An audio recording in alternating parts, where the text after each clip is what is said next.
Hello everyone, আসসালামু আলাইকুম। আমরা প্রিভিয়াস পার্টে দেখেছিলাম ফাইলের সিমেন্ট বালি পাথরের হিসাবটা কিভাবে করতে হয়। তো আজকে আমরা দেখব ফাইলের রড ক্যালকুলেশনটা কিভাবে করতে হয়। তাহলে আমাদেরকে ফার্স্ট অফ অল দেখতে হবে ওই ফাইলের ক্রস সেকশনটা আমাদেরকে দেখতে হবে। তাহলে আমরা ক্রস সেকশন দেখলে দেখতে পাই এই ফাইলের ডায়াটা কতটুকু 20 ইঞ্চি এবং ফাইলে কতটি মেনবার ইউজ করা হয়েছে 8টি মেনবার ইউজ করা হয়েছে এবং ফাইলের লেন্থটা যদি আমরা দেখি কতটুকু এখানে 75 ফিট পাচ্ছি। ঠিক আছে, আমরা 1 ফিট কি দিয়েছি, আমরা সিসি দিয়েছি এবং কি এখানে কাট অফ ধরা হয়েছে কতটুকু 3 ফিট। ঠিক আছে, তাহলে আমরা এখানে যে মেইন বারটা ইউজ করা হয়েছে সেই মেইন বারটা কতটুকু 16 মিলিমিটার বার। ঠিক আছে, তা আমরা এই যে এখানে পেছানোর মতো এটা দেখতে পাচ্ছি, এটা হলো স্পাইরালটা। ঠিক আছে, তাহলে স্পাইরালটা আমরা কত মিলিমিটার ইউজ করতেছি বারটা 10 মিলিমিটার 5 ইঞ্চি পর পর। ঠিক আছে, ওকে। তাহলে আমরা মেইন বারটা এখন দেখব, মেইন বারের আমরা রড ক্যালকুলেশনটা আমরা দেখব। তাহলে আমাদের ফার্স্ট অফ অল কি দেখতে হবে, number of nodes, number of nodes মানে এখানে মেইন বার কতটি আছে। ঠিক আছে, তাহলে মেইন বার যদি দেখি আমরা এখানে 8 নোজ বলতেছি। কত নোট বলতেছি আমরা 8 নোজ। ওকে, তারপর আমরা দেখব লেন্থ অফ বার।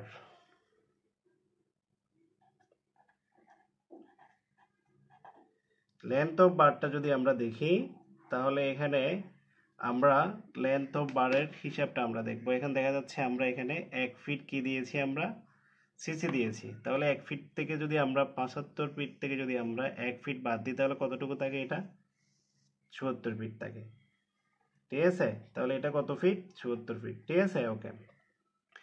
তো এখন 74 ফিট সহ দেখা যাচ্ছে আমরা উপরের যে কাট অফ 3 ফিট দিয়েছি এটা সহ আমরা নিয়ে ফেলেছি। এটা সহ আমরা রাখি ফাইল করার সময়, এটা সহ আমরা হিসাবে নিয়ে আসব। তাহলে এখন 74 ফিটের সাথে যদি এখন দেখা যাচ্ছে যে প্রত্যেকটা বার কিন্তু এখানে কত ফিট, 74 ফিট। আসলে কি 74 ফিট কি বাজারে রড পাওয়া যায়? না, 74 ফিট কিন্তু বাজারে রড পাওয়া যায় না। আমরা সর্বোচ্চ 40 ফিট পাচ্ছি। ঠিক আছে, তাহলে 40 ফিটের পরে কিন্তু আমাদেরকে ল্যাফিং দিতে হবে, তাই না? তাহলে ল্যাফিং কতটুকু দিচ্ছি আমরা, 2.5 ফিট দিচ্ছি। এখন কথা হলো 2.5 ফিট ল্যাফিং কেন দিলাম? আমি কি আরো বেশি দিতে পারবো, 3 ফিট দিতে পারবো অথবা 2 ফিট দিতে পারবো? বিএনবিসি কোড অনুযায়ী এখানে কিন্তু আমাদের ফর্মুলা আছে, ফর্মুলা অনুযায়ী আমরা এটা দিতে পারি। ঠিক আছে, তো এটা নিয়ে আমরা সামনে বিস্তারিত আলোচনা করব। ওকে, তাহলে এখন আমরা দেখতেছি কত, প্রত্যেকটি বারের মধ্যে যদি লেফিং থাকে তাহলে আমরা 2.5 ফিট কি দিলাম, লেফিংটা দিলাম। ঠিক আছে, তাহলে একটা বারের আমরা লেন্থটা কতটুকু পাচ্ছি, 76.5 ফিট পাচ্ছি। ঠিক আছে, ওকে। এটা হলো যে আমরা 76.5 ফিটটা পেলাম, এটা হলো কি একটা বারের কি লেন্থটা। তো এখন যদি আমরা টোটাল যে লেন্থটা আছে এখানে কয়টা বার, এখানে এরকম 8টি বার আছে। তাহলে 8টি বারের টোটাল লেন্থটা হিসাব করলে কত হবে, তাহলে আমরা দেখবো এখন টোটাল লেন্থটা। ঠিক আছে,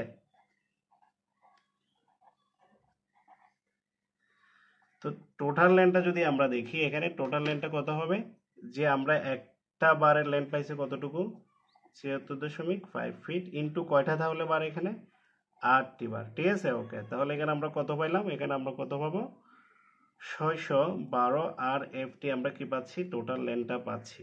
ঠিক আছে, তাহলে আমরা টোটাল লেন্থটা কত পাইলাম, এখানে মেন বারের পাইছি কতটুকু আমরা, 612 আর এফটি। ওকে, এখন আমরা দেখবো যে টোটাল ওয়াইডটা কতটুকু।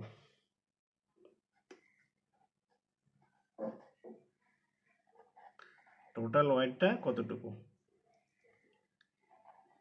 ওয়াইডটা যদি আমরা দেখি এখানে ওয়াইডের মধ্যে দেখা যাচ্ছে এখানে আমরা এখানে লেন্থ কতটুকু আছে, টোটাল লেন্থটা আমরা কতটুকু পাইছি, টোটাল লেন্থটা আমরা কতটুকু পাইছি, আমরা পাইছি 612। তো তার সাথে কত গুণ করতে হবে আমাকে, তার সাথে গুণ করতে হবে 1 ফিট ওজন, রডের ওজন কতটুকু, মানে কি 1 ফিট রড কত কেজি, এটা আমরা বাইর করতে হবে। এটার সাথে যদি আমরা 612 লেন্থটা গুণ করে দিই তাহলে আমরা টোটাল যে লেন্থটা লাগতেছে 612 তার আমরা ওজনটা আমরা পেয়ে যাব। ঠিক আছে, ওকে। তাহলে আমরা এটা একটা সূত্র আছে, সূত্রটা হলো d² / 532। ঠিক আছে, ওকে। তাহলে এখানে আমরা কত পাইছি, 612 ইন্টু, এখন ডি এর মান কত হবে, ডি হলো আমরা 16 মিলিমিটার ডায়ার বায়ার ইউজ করতেছি, তাহলে এখানে হবে 16। তাহলে 16 স্কয়ার এখানে কত হবে, 532 হবে। তাহলে এখানে আমরা টোটাল ওয়েটটা কত পাবো? টোটাল ওয়েটটা পাচ্ছি আমরা 294.49 কেজি। ঠিক আছে, ওকে। তাহলে এটাকে যদি আমরা এখন এভারেজ করে দিই তাহলে আমরা কত পাচ্ছি? 295 কেজি মেইন রড লাগবে আমাদের। ঠিক আছে, তাহলে মেইন রড কতটুকু লাগবে আমাদের? 295 কেজি লাগবে। ওকে, তাহলে আমরা এখন মেইন রোডের হিসাবটা আমাদের শেষ হলো। এখন আমরা দেখব বেশি বেশি ইম্পর্টেন্ট যেটা স্পাইরালের কতটুকু লাগে এই হিসাবটা। এটা ম্যাক্সিমাম দেখা যাচ্ছে এটা অনেকে অনেক রকমের ক্যালকুলেশন করে, অনেকে ভুল ক্যালকুলেশনও দিয়ে থাকে। তো আমরা দেখি এটা সঠিকভাবে যদি আমরা জানতে চাই তাহলে আমরা কিভাবে করতে পারি। তাহলে এখানে দেখবো আমরা স্পাইরাল। ঠিক আছে, স্পাইরাল। তো স্পাইরাল আমরা কত মিলিমিটার রড ইউজ করছিলাম? আমরা 10 মিলিমিটার। ঠিক আছে, তাহলে এখন দেখবো আমরা 5 ইঞ্চি সেন্টার টু সেন্টার ইউজ করছিলাম। ঠিক আছে, হ্যাঁ, ওকে। তো এখন এটা যদি আমরা দেখি এখন, তাহলে আমরা দেখবো এখন কিভাবে এটা আমরা করতে পারি। ঠিক আছে, তাহলে আমরা ফার্স্ট অফ অল দেখতে হবে আমাদেরকে নাম্বার অফ নোজটা কতটা লাগবে স্পাইরাল, সেটা আমরা দেখব। ঠিক আছে, তাহলে নাম্বার অফ নোজ নাম্বার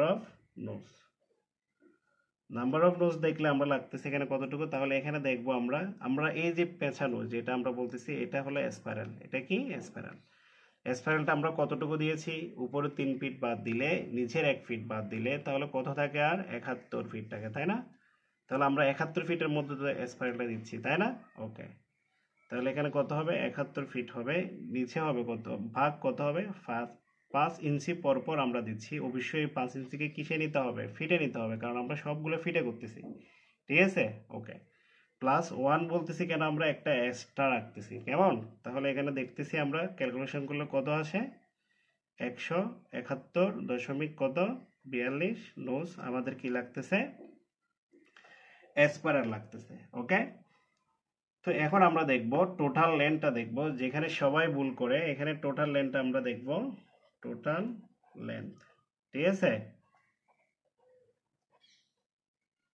তো টোটাল লেন্থটা যদি আমরা দেখি, টোটাল লেন্থটা আমরা কিভাবে বের করব? টোটাল লেন্থ বের করার জন্য আসলে দেখা যাচ্ছে যে অনেকভাবে পড়ায়, অনেকগুলা সূত্র আছে। তো আমার কাছে যেটা সহজ মনে হয় সেটা হলো এটা n রোট ওভার দিয়ে আমরা c square plus p square. ঠিক আছে, তো আসলে এখানে সিপি কি এগুলো আমরা এখন বলতেছি। সিপি আসলে কি এটা আমরা এখানে হিসাব করতেছি। এখানে পি হচ্ছে আসলে কি? পি হচ্ছে আসলে আমরা কত ইঞ্চি পর পর আমরা স্পাইরালটা দিচ্ছি। আমরা বলছিলাম যে 5 ইঞ্চি পর পর দিচ্ছি। ঠিক আছে, তাহলে এটা কত হবে? 5 ইঞ্চি হচ্ছে, তাই না? ওকে, তারপর এখানে আমরা দেখব সিটা আসলে কি। আসলে সিটা হলো দেখা যাচ্ছে যে এই যে আমরা এটা না আমরা স্পাইরাল, এটা তো দিচ্ছি আমরা স্পাইরাল, তাই না? এই স্পাইরালটা আমরা কি পরিধিটা মানে 2 পাই আর না, এটা আসলে এটা লেন্থটা কতটুকু? 2 পাই আর। এটা একটা যে কিসের মতো দেখতে? এটা বৃত্তের মতো দেখতে না, সেজন্য আমরা এখানে কত দিব? 2 পাই আর। তো এখানে আমরা যদি আর এর মানটা বসাইতে চাই তাহলে এখানে দেখা যাচ্ছে যে কত হবে? আর সমান কি? এটা যদি একটা ব্যাস হয়, কার ব্যাস এটা? এটা কিন্তু সে স্পাইরালের ব্যাসটা। ঠিক আছে, ওকে। কিন্তু এখানে দেওয়া আছে কতটুকু? 20 ইঞ্চি দেওয়া আছে। তো 20 ইঞ্চি থেকে আসলে এখানে 14 ইঞ্চি কেন লিখলাম আমি? কারণ এদিক দিয়ে ক্লিয়ার কভার 3 ইঞ্চি, এদিক দিয়ে ক্লিয়ার কভার 3 ইঞ্চি। তাহলে 6 ইঞ্চি চলে গেলে তাহলে কত হবে? আর 14 ইঞ্চি থাকে। ঠিক আছে, তো এখন এটা হলো ব্যাস, ব্যাসের অর্ধেক তো ব্যাসার্ধ, তাই না? তাহলে আমরা ব্যাসার্ধ জায়গায় কি লিখতে পারি? আমরা লিখতে পারি d/2 লিখতে পারি, তাই না? তাহলে এখানে 2 চলে গেল। 2 চলে যাওয়ার পর এখানে আমরা কত পেলাম? এখন এখানে আমরা পেয়েছি 5d পাচ্ছি। কতটুকু পাচ্ছি আমরা? 5d পেয়েছি। তাহলে পায়ের মান, ডি এর মান কত হবে? এখানে ডি এর মান হবে যে এই যে আমরা এখানে কত ইঞ্চি ইউজ করতেছি, মানে কত ইঞ্চি আছে আসলে স্পাইরালের ডায়াটা? 14 ইঞ্চি। তাহলে 14 ইঞ্চি বসাই দিলাম আমরা, কিন্তু এটাকে অবশ্যই ফিটে নিতে হবে। তখন আমরা দেখতেছি এখানে কতটুকু সি এর মানটা আমরা পেয়েছি 3.66 ফিট। ঠিক আছে, ওকে। তাহলে আমরা সবগুলো পেয়ে গেছি। এখানে দেখেন, তো এখানে এন এর মানটা কত? এন এর মানটা হলো আমরা যে নাম্বার অফ নোজটা আমরা বের করেছি এটা, তাহলে এটা কতটুকু? 171.42 রোট ওভার কত হবে? সি এর মান কত পেয়েছি আমরা? সি এর মান 3.66 স্কয়ার। এখানে ফি এর মানটা কত হবে? ফি এর মানটা কত হবে এখানে? ফি এর মানটা আমরা যদি ইঞ্চিতে নিয়ে যাই, এখানে 5 ইঞ্চি আছে তাই না, এটাকে যদি ইঞ্চিতে নিয়ে যাই 0.4166 পাচ্ছি আমরা তাই না। ওকে, তাহলে কত হবে এখানে হবে যে 0.4166, ঠিক আছে। ওকে, তাহলে এখানে স্কয়ার হবে, তখন আমরা এখানে কত পাচ্ছি টোটাল লেন্থটা, আমরা টোটাল লেন্থটা পাবো 631.44 আরএফটি। তাহলে আমরা কি পেয়ে গেছি, স্পাইরালের কি পেয়ে গেছি, আমরা স্পাইরালের টোটাল লেন্থটা পেয়ে গেছি। এখন দেখা যাচ্ছে যে অনেকে কিন্তু অনেকভাবে করে, অনেকে বলে যে এটা কি শুধু পাই দিয়ে করে ফেলে, কিন্তু পাই দিয়ে তো ভাই হবে না। কেন হবে না? কারণ যে স্পাইরালটা আমরা দিচ্ছি এখানে, এটা কিন্তু একটা বৃত্তের মতো না, কিন্তু আসলে বৃত্তের লেন্থ না হবে পাইডি। তাহলে এখানে কারণ এটা আমরা এই যে এরকম কিন্তু বৃত্তের মতো না, আমরা একটু পেঁচিয়ে দিচ্ছি, তার মানে একটু বেশি লাগতেছে রড, সেজন্য আমাদের কি করতে হবে, এই সূত্র দিয়ে করতে হবে, ঠিক আছে। তো অনেকে দেখা যাচ্ছে আরেকটা সূত্র দিয়ে করে, যেমন দেখা যাচ্ছে এটা, এই যে এটা দিয়ে করা যায়, এটা হলো কত এন পাই, তারপর কত হচ্ছে ডি প্লাস ডি কত, তারপর এখানে 8 ডি কেন দিচ্ছি, কারণ 8টা রড, সেজন্য অনেকে দেখা যাচ্ছে এই সূত্র দিয়েও কি অনেকে কি করে। তো আমি মনে করি যে এটা দিয়ে না করার থেকে এটা দিয়ে করাটাই অনেক ইজি, সেজন্য আমরা এটা দিয়ে এই সূত্র দিয়ে করলাম। ওকে, তারপর এখন আমরা দেখব, তাহলে আমরা টোটাল লেন্থটা আমরা পেয়ে গেছি তাই না। তাহলে আমরা এখন দেখব টোটাল ওয়াইডটা কতটুকু, ঠিক আছে। ওকে, তাহলে আমরা এখন দেখব টোটাল ওয়াইড,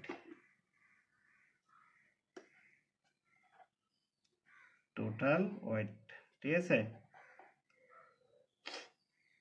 WEI।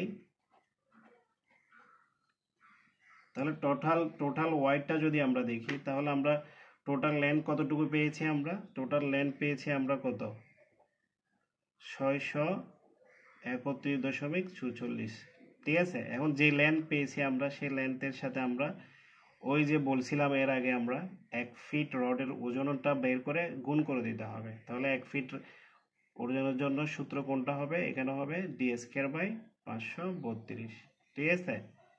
তাহলে এখানে আমরা 631.46 ইন্টু, এখানে সেই ডিটা কতটুকু হবে, ডিটা মানে ডায়াটা, আমরা স্পাইরালাইজ করতেছি কত 10 মিলিমিটারের তাই না, আমরা স্পাইরালাইজ করতেছি কত 10 মিলিমিটার, তাহলে 10 স্কয়ার এখানে হবে কত 532। তারপর আমরা যদি দেখি, এটা যদি ক্যালকুলেশন করি, তাহলে আমরা কত পাচ্ছি 118.69 কেজি পাচ্ছি আমরা, ঠিক আছে। তো এটাকে যদি আমরা অ্যাভারেজ করে দিই, তাহলে আমরা কত পাবো 119 কেজি পাচ্ছি আমরা। তাহলে এখানে দেখতেছি আমরা স্পাইরাল লাগতেছে কতটুকু 119 কেজি তাই না, স্পাইরাল লাগতেছে কতটুকু 119 কেজি, এটা আমরা ঘর করে দিচ্ছি এভাবে। আর এখানে আমরা মেইন বার পাচ্ছি কতটুকু, মেইন বার পাচ্ছি আমরা 295 কেজি। তো এভাবে আমরা যদি একটা ফাইলের যদি আমরা মেইন বার এবং স্পাইরালের যদি রডের ক্যালকুলেশনটা করতে পারি, তাহলে আমরা সবগুলা ফাইলের করতে পারবো না, তাহলে আমরা একটা প্রজেক্টে সবগুলা ফাইলের হিসাবটা এভাবে করতে পারবো। সবাইকে ধন্যবাদ, আসসালামু আলাইকুম।